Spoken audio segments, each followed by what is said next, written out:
The month of June's been quite amazing from the equity market perspective. There's a lot going on. The summer narratives are starting to heat up, pardon the pun. So maybe take us through what's going on so far in June as we sit here about the middle of the month, and what can we expect for the rest of the month? In June, we've seen a little bit of a tick up in volatility. Really since March 23rd, the market has gone straight up and to the right. And June started off a very strong positive trend, market building on the strong gains from May. The reopening narrative and the broadening out of the equity market rally was really picking up pace to start the month. And then last week, the S&P 500 was down 6% in a single day. And that's the largest single day decline we've had since early April. So the first time you've seen a big tick up in volatility like that. And, a lot of that was just the rally getting technically overbought in the short term. If you look at some of the internal technicals, you could see that if you look at indicators like RSIs, relative strength indexes, the market was just way ahead of itself and very technically overbought. And nobody had bought a put option in quite some time. There was actually a day a couple weeks ago on a Friday where literally not a single put option was purchased on the SPY. So you could see a lot of exuberance and that reversed, but ultimately the market has sort of shrugged off that decline and the dip has been bought and Right. and we're still moving higher. A little FOMO, in other words, on missing out on the rally, and things are right back at it. So what do you attribute, aside from sort of the overboughtness of the market, what do you attribute the rise to? What narratives were dominating the rise, and then what other narratives might have started to emerge that caused the quick reversal? So when this crisis started, if you were to apply traditional economic thinking to what would happen, you would think, anytime that the unemployment rate rises at that fast of a clip, that's going to be a tremendous loss of money, a tremendous loss of income, and a tremendous decline in consumption. And what's really happened, if you look at the personal income data, you saw April personal incomes up month over month more than 10%.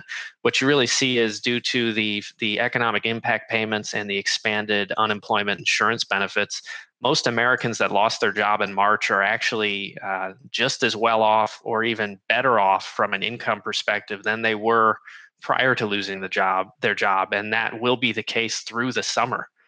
Is our expectation. And that's before taking into account the fact that most Americans can put their mortgage and their student loans into forbearance, which for a lot of people, those are the biggest monthly cash outlays.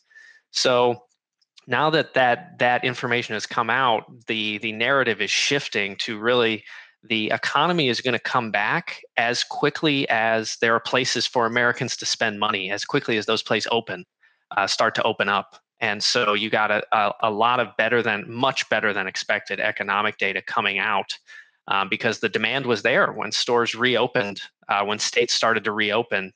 Americans were there and they were ready to spend money. So you saw the May jobs report. You went into that jobs report expecting 8 million jobs lost, and you actually had 2.5 million added during the month. So a huge surprise to the upside. The May retail sales number coming in at a record increase month over month. So really the narrative shifting there and showing that, this crisis is going to be much different than other crises because of the amount of stimulus and the amount of money that's been created in the economy. And then the counter narrative that emerged was relative to case counts increasing in other states, and a reemergence of the virus in China, perhaps. Give me a comment on some of that. Yeah, fears of a second wave in China, particularly in Beijing. 137 cases as we speak today reported in Beijing.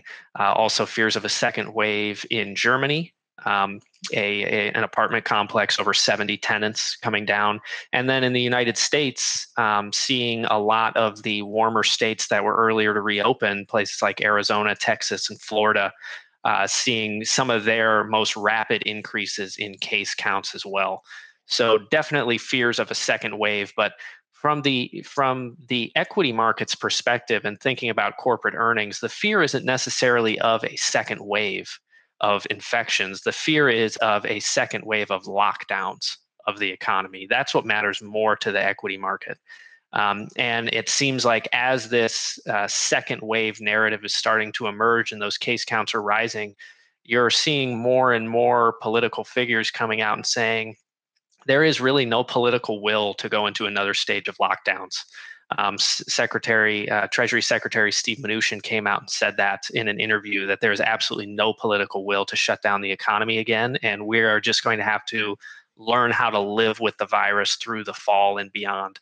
And you have interesting situations where, for example, in Houston, where they're seeing a rapid increase in cases, and the mayor thinking about shutting down Houston once again, and the governor saying that he would basically rule that unconstitutional again and not allow that to happen. So that's another reason why, as that narrative started to emerge of a second wave, it was short-lived, and the dip was bought up. Perhaps give us an update on the recent Fed testimony by Jerome Powell. Yeah, so the Fed now has, they were buying corporate bond ETFs for the first time ever, and now they're actually buying individual corporate bonds. They've created their own basket that they believe is representative of the US corporate bond investment grade universe. And so they're buying individual corporate bonds. So the market really liked that. Additionally, the Main Street lending facility is officially open and up and running.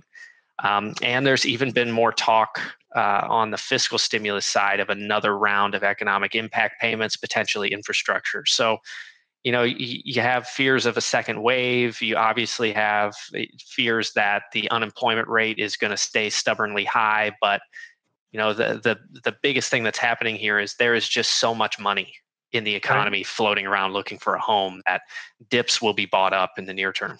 So it just further exacerbates the separation between the real economy and the market. And the market essentially doesn't care. Fundamentals, valuations don't matter as much when you have such a surge in money chasing fewer and fewer investment opportunities. So maybe talk a little bit about what M2 has done, the money supply, and how the Fed has really positioned the stock market as the only place to put your money.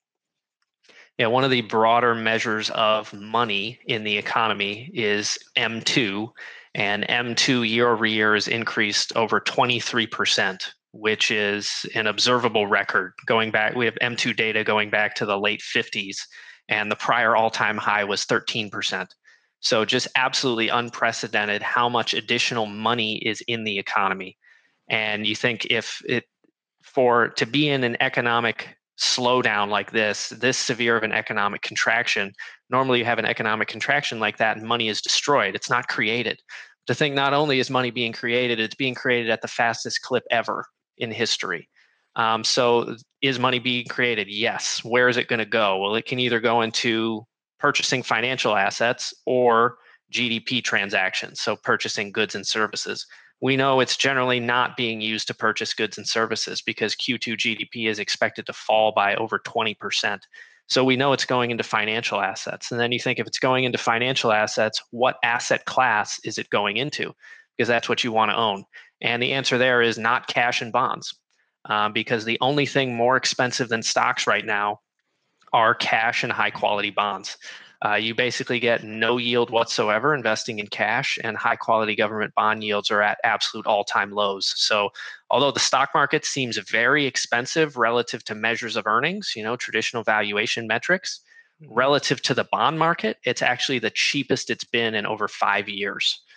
So we think there's just going to continue to be a bid just from a supply and demand perspective for equities as sort of there is no alternative. Tina. Yeah. And so it's almost like the theory of bad news is good news for the stock market, because the more bad news on the economic side, the more chance for more fiscal, more monetary stimulus, which would drive stock prices higher. Is that a fair statement?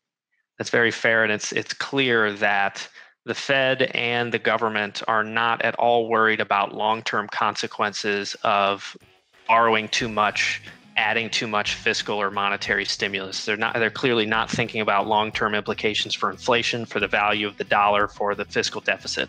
So right now it's just party on. And they're going to continue to look at high unemployment, continue to look at high bankruptcy rates as all the reason they need to continue to pump the economy full of money in an election year. So in other words, don't fight the Fed and stay invested and keep looking for opportunities, but be careful for that turn when things do start to matter.